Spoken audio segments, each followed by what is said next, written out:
A leading Canadian medical journal is raising red flags tonight about teenage binge drinking, specifically about how much girls are drinking. Many are now drinking to excess just as often as boys do, and it's putting their health at risk. Mike Drolet reports. Mostly they'll just get vodka and they'll just they'll just chug it. Oh, yeah, vodka. From the mouths of babes, the truth about teen drinking can be tough to swallow. And now the Canadian Medical Journal reveals an alarming fact. Girls are just as likely to binge drink as boys. 22%, almost 1 in 4. And how many acknowledge they have a problem and seek treatment? Only 1%.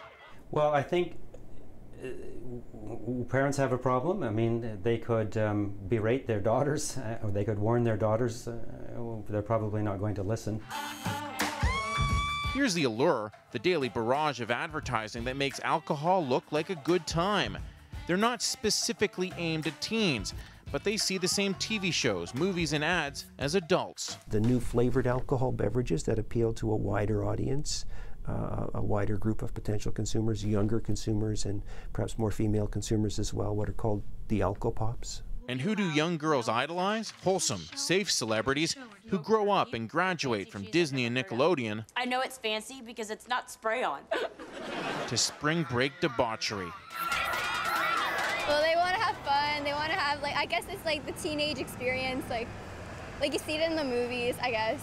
You want to have a good time. But what they don't know is that good time can lead to a litany of problems. And there are much more, again, high-risk behaviors associated with alcohol use, right? In terms of the sexual activity, in terms of, violence, in terms of, we didn't talk about suicide. In Australia, alcohol companies voluntarily put warning labels aimed at teens on their products.